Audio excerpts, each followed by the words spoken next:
The Beetle and Mandy walking on a path of glass. The noise of a window cracking in the afternoon. A spectrum of colours radiating out from the sun as it flared above the high-rises. The light refracting through moisture suspended in the air. The shimmering air. A million pieces of the sun shining on the walkways. Beetle and Mandy disappearing into the rainbow mirage. I followed them as best I could, moving up to the front seat for a better look.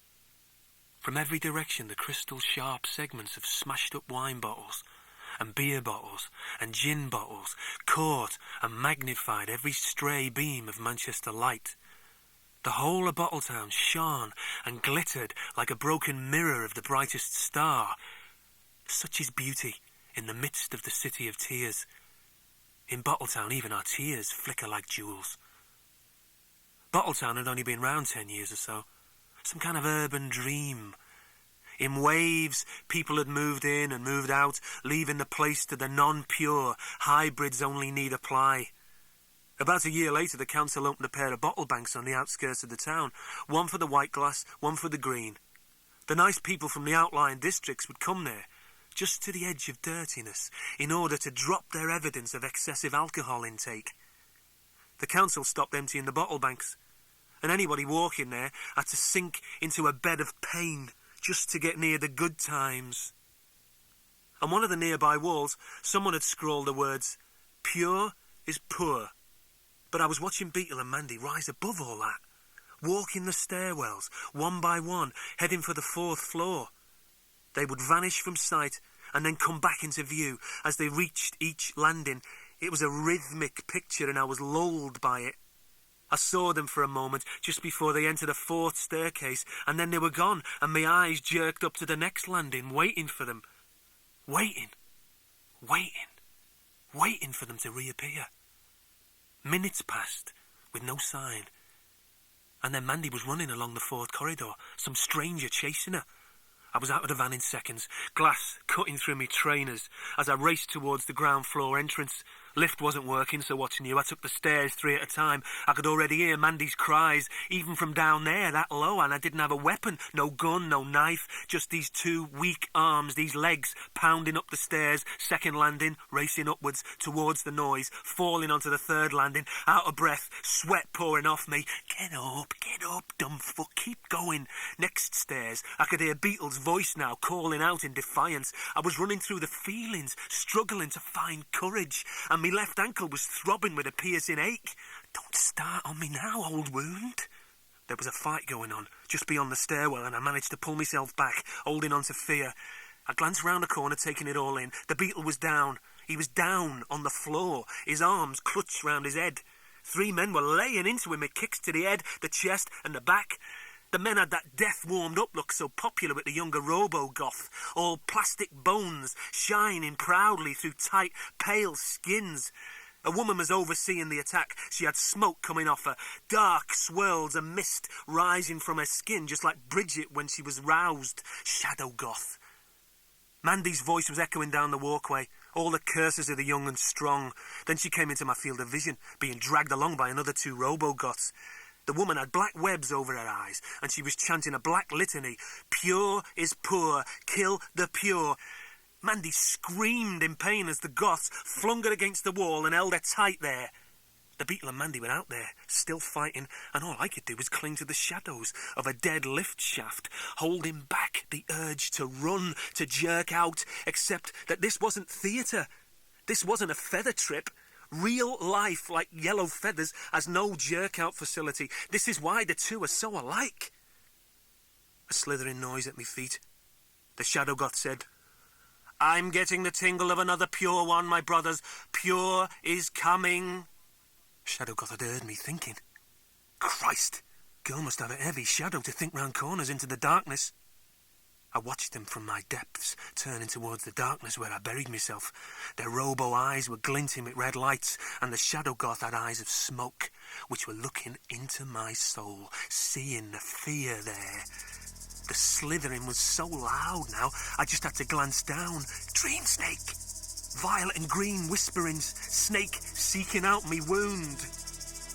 It must have been the panic and the fear that sent me spinning into a vision of myself catching spikes between me teeth, spitting them loose, snapped in two, taking up a long-handled hammer against the mighty weight of the nail gunners.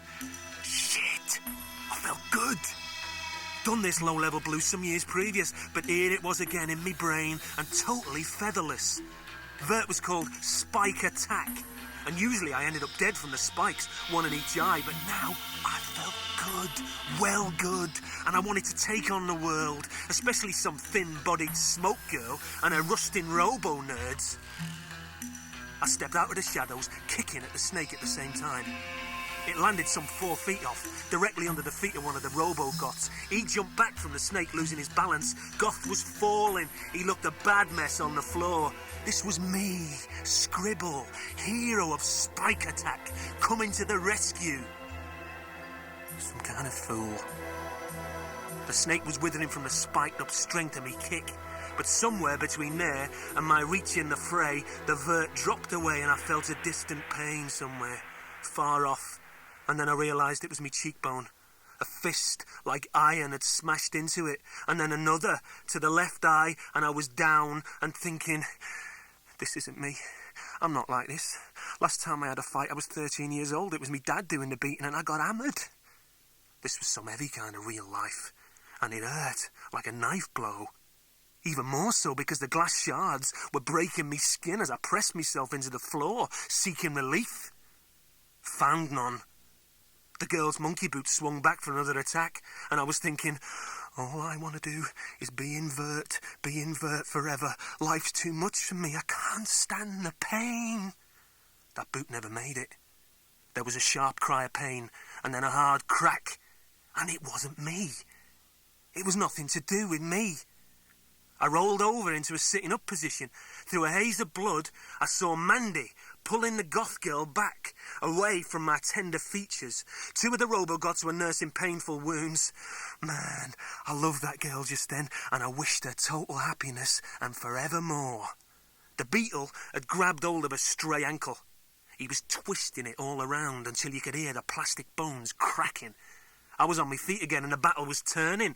Shadow Goth pulled out a knife, the blade of the knife catching fragments of colours as it moved back and forth in the hands of a woman over a walkway of broken glass. Mandy moved back from the knife. Beetle lifted the leg of the Robo-Goth up with a fierce jerk so that the sad fucker fell back against the hard brick wall.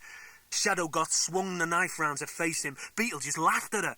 She thrust forwards, the blade glittering. It entered Beetle's flesh, the left side of his stomach. He fell back, his mouth open, his eyes wide and staring.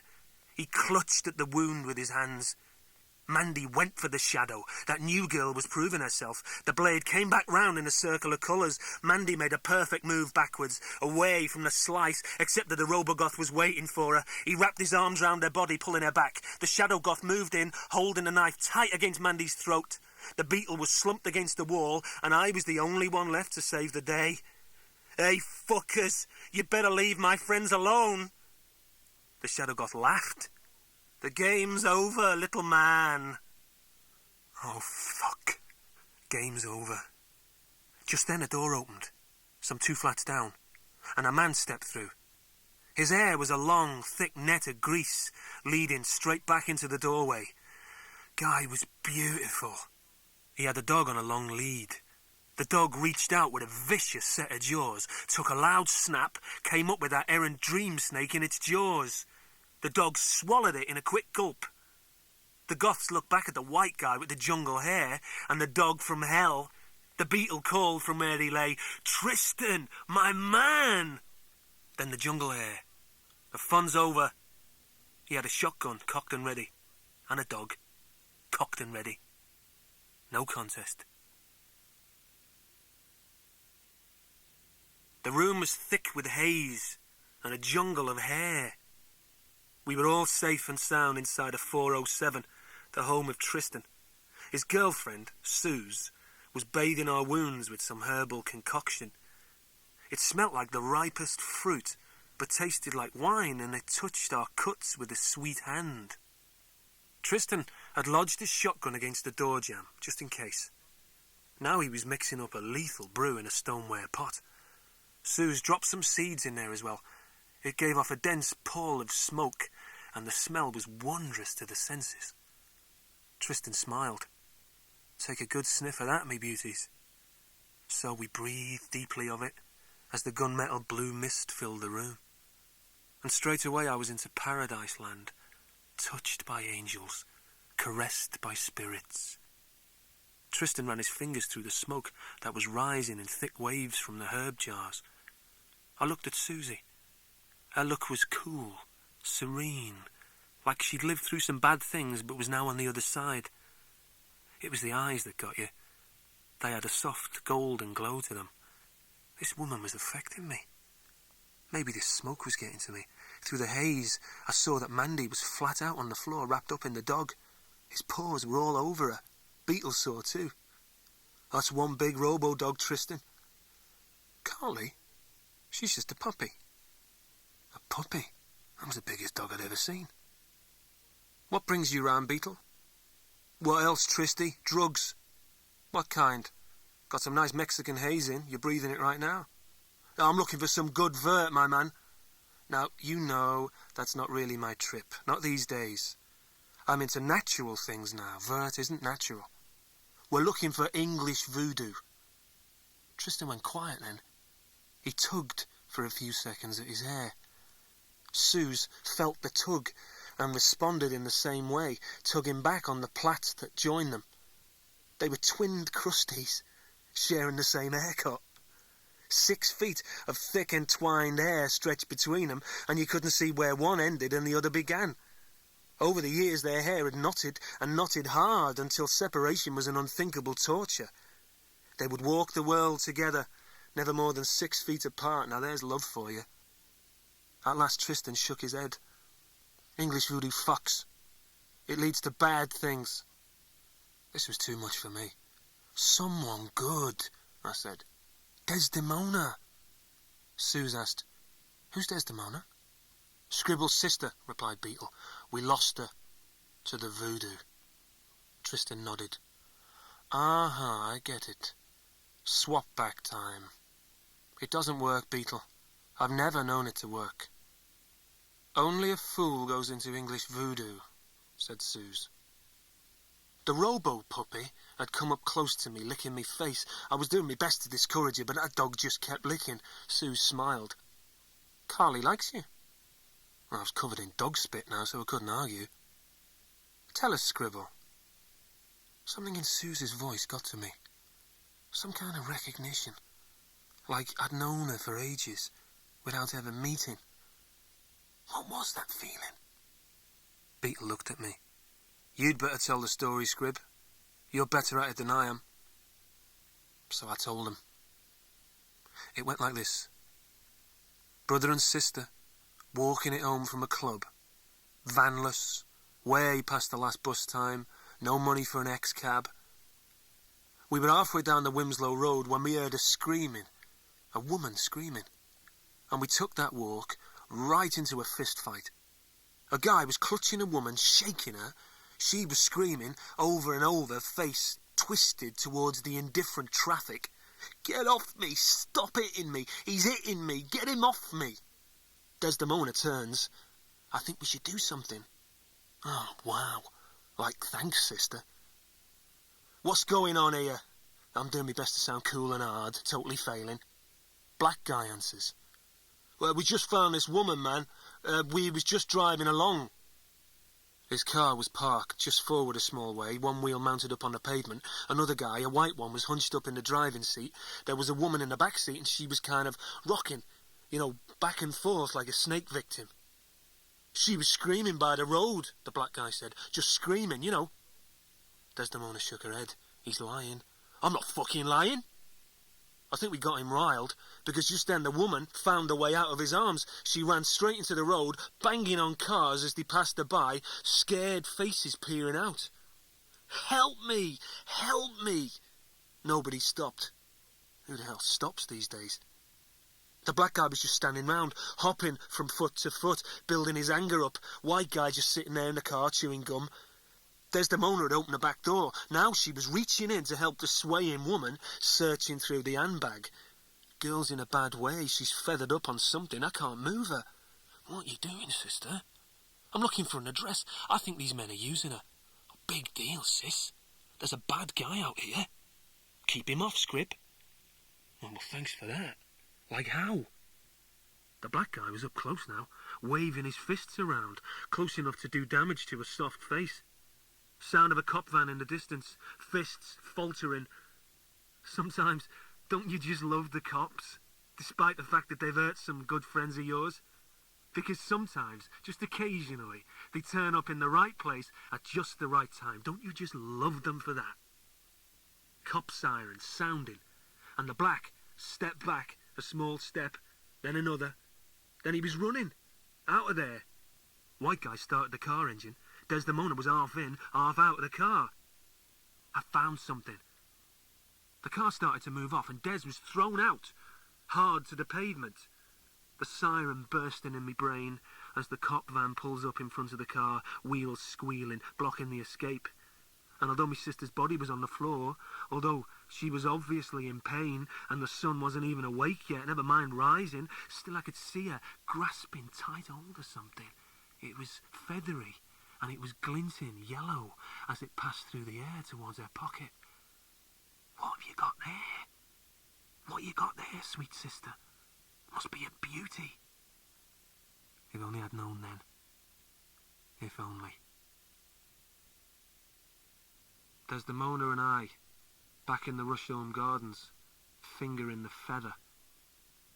The Beetle and Bridget were out for the night and the morning, travelling in the van, visiting a down south Vurt fest, gathering contacts and suppliers.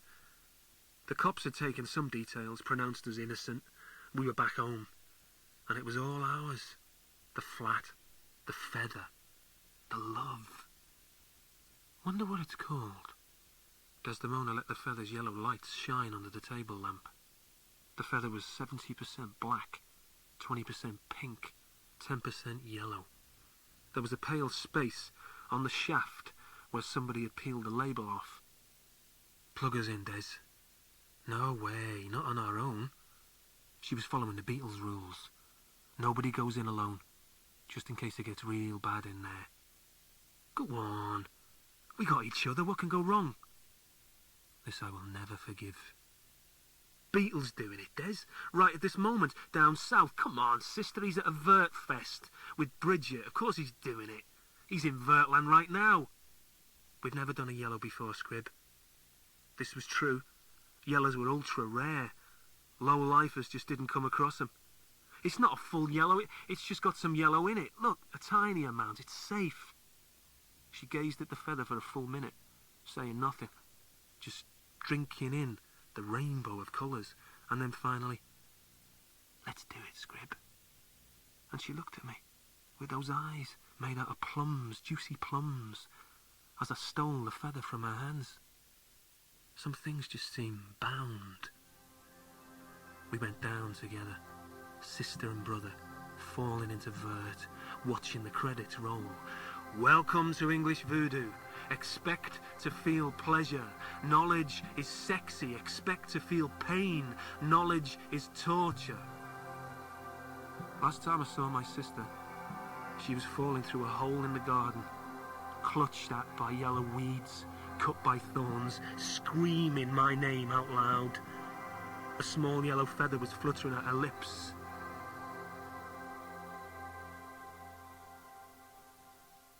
The room, in silence. Later that day. Hours of smoke uncounted, but now the mist was drifting apart, revealing tiny fragments of the real world. These little glimpses stung the eye like needles. I could no longer tell the tale. Its telling was too much for me. I was shaking from the memories. Desdemona was aching in my heart. Tristan broke the mood. You found another feather in there, is that what you're saying? I just nodded. It was a yellow feather? Yeah, small and yellow, totally yellow. It was beautiful. And you lost your sister there? Yeah.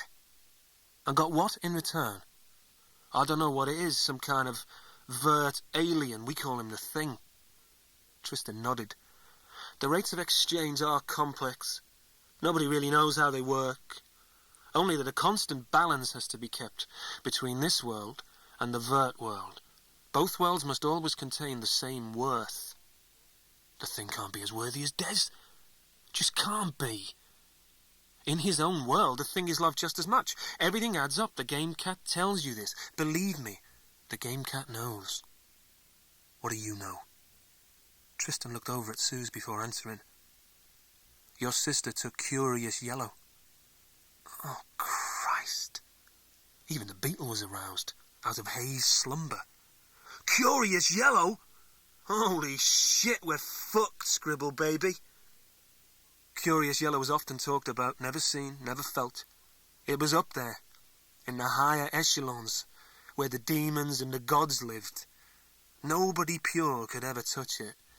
But Desdemona had touched it, tasted it, and now she was no more of this world, and the chances of getting her back were falling rapidly to zero. Tristan spoke. Most probably she's dead, Scribble. No, she talks to me. She's alive. She's in there somewhere. She's calling to me. What can I do, Tristan? Give up. Is that what you did? I could tell that I'd got to him. He'd lost somebody. He'd been there. In the voodoo. Lost somebody to the curious. I could see the pain in his eyes like a mirror. There's no hope, believe me, I've tried. Beetle asked it. So you won't help us? Tristan stared at Beetle. Then he turned away, towards Suze. He was running his hands through their joint hair, almost like he was testing, just to see if she was still there, attached, safe. The first drifts of darkness showed through the flat's windows, and I was thinking about Bridget and the thing, and how I should get back there, see how they were doing, and how everything was over, and another night without love. Well, cheers, mate, said the beetle. I guess the guy was looking out for me.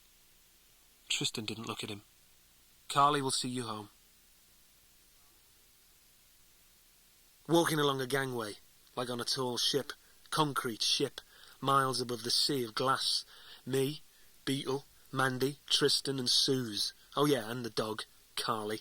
Great slavering fur metal beast, stretched out, taut, at the end of Suze's leash. Tristan carrying his gun, just for show, really. Who's going to touch him? Because they know what will be coming then. And 2 Robo dogs, left back in the flat, Carly's parents, looking after the homestead. Night coming down. No one talking much.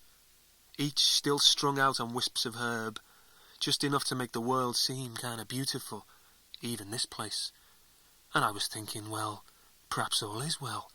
And Brid and the thing will be glad to greet us.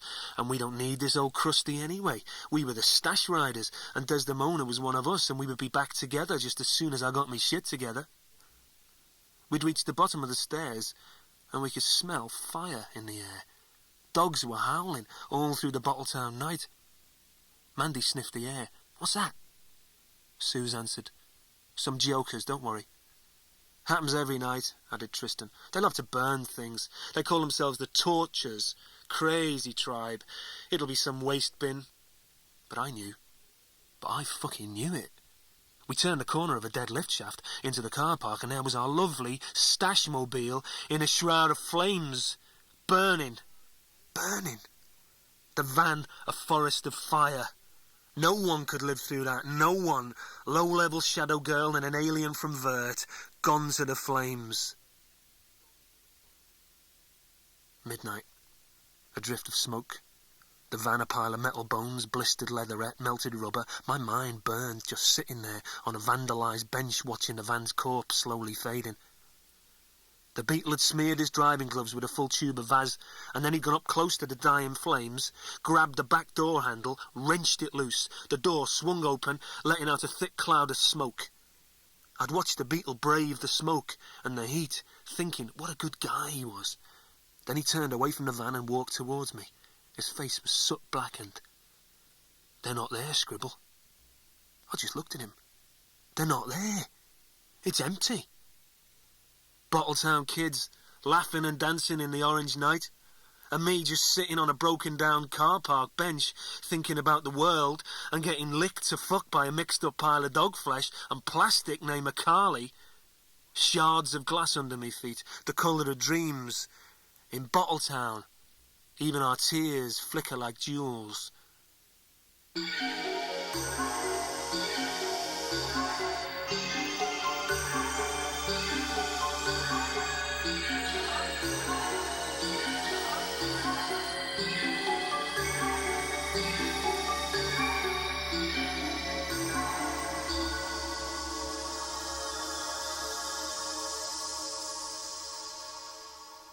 Day 3. Rain was falling, Manchester rain. We listened to its soft drum beats against the window. Beetle's eyes were full of the rain, and some drops of it fell down his cheeks, like tears. Except that all the windows were closed, so how could the rain get in? Even the window that never closed was stuffed with an old t-shirt, so how come the rain was rolling down his cheeks like that? Maybe it was tears. Maybe the beetle had found tears. And that felt good. It felt so good. Bring me my van of burning desire. How I missed that chariot, and all who ride in her. The beetle had stolen a cheap car just to get us home, but it was a pale substitute. The van was a good friend, now gone. The Robo dog was licking at me trainers. What's the dog doing here? I asked. Susie gave the dog to you, don't you remember? Said the beetle. Where's Mandy? She went out. I think we had an argument. The flower clock shed a petal. It floated in a zigzag pattern, driven by sighs down to the carpet. Beetle, where are the thing and Brid? I don't know. It's getting bad. The beetle saying that, with such an ache to his voice, I was getting a new picture of the main guy. He was a man without dreams. He dreamt other people's dreams through the feathers. That was the beetle's obsession. He had nothing else. I realised that my eyes had closed. When I opened them, Beetle was close. He took my body in his hands, wrapping me in his black frock coat. It felt so good. Like a family, I guess. I didn't know where to go. What now, Beetle? I don't know, Scribble. I just don't know. The flat door opened with a soft breath, and Mandy stepped into the room. Her face was flushed with pleasure. I found Icarus' wing.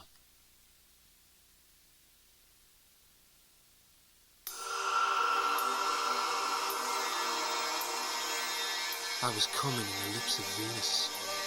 She had green hair all round her milky white face, eyes so bright I was nearly blinded, and it was like shooting stars into the mouth of a goddess. And where the seamen landed, against the cloth of night, the planets and the stars were forming there.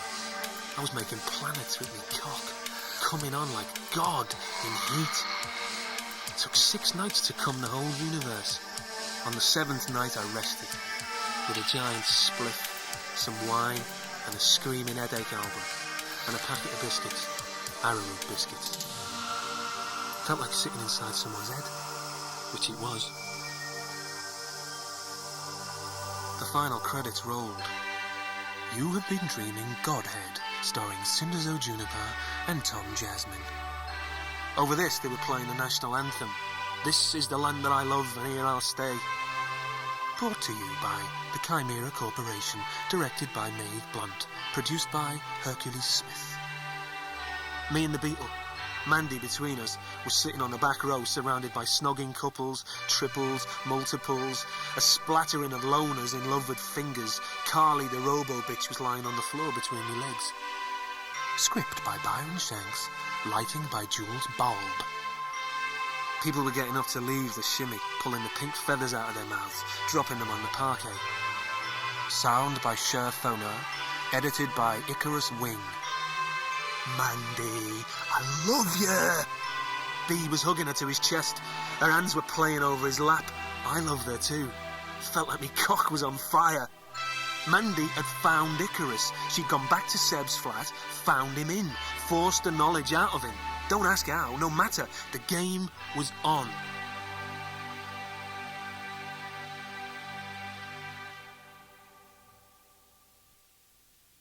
Icarus didn't talk much. Hardly any. He was fat like a pig, and he could hardly squeeze into that darkroom with the rest of us tight-packed in there as well. He poured shimmy mist through a viewer, eyes open for good bits, "You got some good stuff for us," the beetle said to him. I could feel the beetle's arousal, through the talk and my own, matching him and Mandy's. The small room was dripping, lit by a red light. Sex was everywhere. No response from the shimmeographer. He just kept blowing that spool. Me, I had my eye on the glass tank above the mixing desk. A violet and green shape lay curling there, rolling out its tongue like an offering. "Keep that tongue to yourself, Snake Breath." The beetle was speaking. "Seb told us you got some English voodoo, that right?" Icarus pushed the feather further into the deck. My left ankle started to ache and throb, like it had a hard-on, remembering the twin bite of the fangs. The editor was busy with the roller, looked like he'd found something. Mandy asked it, "What you got?" Icarus looked over at her. "Come see." Mandy bent low, putting her eyes to the viewer. She looked in there, close up, for maybe a full minute. During that time, the dream snake did a complete reef knot of movement. Each slither brought another bead of sweat to my flesh. My left leg was stinging. Mandy shook her head. "Nothing, I can't see nothing." "You need to look close, real close." "It's just smoke, there's nothing there."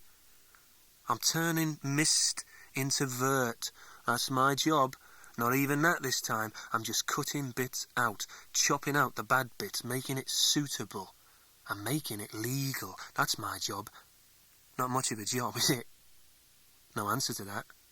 None at all. We just waited, in the silence, while the shimmeographer focused in on the errant scene. Beetle tapped the tank. "This is one big snake. You really wouldn't want that snake to get loose, would you?" Icarus wasn't fazed. He reached up and clicked one catch on the tank, then the other. The lid raised up slow and sexy, like a breath exhaling. The dream snake unwrapped itself eagerly. I stepped back slightly, just slightly, trying to control myself. My leg hurt was stinging. "Is there something wrong with the boy?" asked Icarus. Mandy shook her head. "Ignore him. Tell us what you see." The shimmeographer jerked the mist to a frozen standstill. "There she is, offending article, this bit here. The hero's stabbing his father with a kebab skewer through the eye. You just can't show that. Not in a porno, Vurt. It's a passion killer. Cut that fucker." Icarus reached inside of the tank and grabbed the dream snake by the neck. It writhed around like a whiplash crack, but he had it between his fingers, and with the other hand he reached for a small ball hammer. He pushed it into a jar of paste, coating the hammerhead with sap. This was the squeezed-out flowers of snakeweed, the only known cure for dream snake bite. It grew on the plains of Utanka, an obscure high-level vert. Icarus gently tapped the ball of the hammer on the top of the snake's head. The head proceeded to droop as the slit eyes glazed over. We watched as that snake took a vicious bite out of the dream. Icarus lifted it away from the mist, and the two streams of smoke coalesced into a new state, a clean state. "That's better, feels clean now." Icarus stepped closer to me. There were yellow flecks in his eyes, which seemed to glow brighter as he held the snake up to my face. I stumbled back, knocking against the feather bank. Streams of mist were pouring out of it, choking the room. "What's wrong, young man? Don't you like snakes?" "Get it off me!" Icarus waved the snake in front of me nose. "I'm in control. I'm the boss of snakes." "Scribble had an unfortunate incident," the beetle told Icarus. "Some years ago now, just can't get over it." "Oh, he was bit by one." "I knew it. You got the Vurt inside you, boy." "Not me." And I was drawn back. Back. Through the years, the months, like time was streaked with vase. Something was stirring. I was 17 years old. There was a red sun that day, I remember, and the trees were full of starlings. I was lying in the grass at Platt Fields with a girl named Desdemona. She was my sister, 15 years old, but I loved her a lot. Too much. More than is good. More than is legal. She was stretched out and hot, and my right hand was stroking her leg, way up, and she was smiling. She moved her head slightly and her lips were touching mine. I had a hard-on. Hard-on for a sister. 5 seconds later she was touching the hard-on through me pants, then was up on top of me. Her hair, a blonde halo against the scarlet sun, and I was caressing the dragon tattoo on her upper arm. If father should find us... Imagine, she said that. She actually said that. Not Vurt or Robo, real words, from a real mouth. Her twin lips like two halves of a dream, slightly parted. Her cunt was pressed against me cock, and the world was pretty. Don't let's talk about Dad, I answered. He scares me, Scribble. I'll always look out for you. The two of us laughing then. I remember that, before those lips descended to mine, and we were sealed. Some things you just can't destroy, and this memory is one of them. She kissed me, a raging, full-on contact. The sun was blocked out, my eyes were shut, her hair fell against me cheeks, and lights danced in me eyes. I was in honey. I felt the pleasure build all the way through me, even down to the ankles, me left ankle especially for some reason. The pleasure just there was intense, like I'd never felt before. Next thing, Desdemona was screaming, and the pleasure turned into pain. She jumped off me, turning to see the colours flashing. I jerked up, pulled by the fire in my leg, and saw the dream snake feeding there. Twin fangs clamped shut round me ankle, and the sun was a blister in me vision.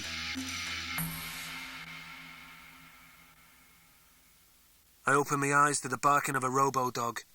Mandy had Carly by a taut lead, the bitch's muzzle inches from the dream snake in Icarus's hand. The beetle was saying, "You deliver the goods, Icarus. English voodoo, or the snake gets it."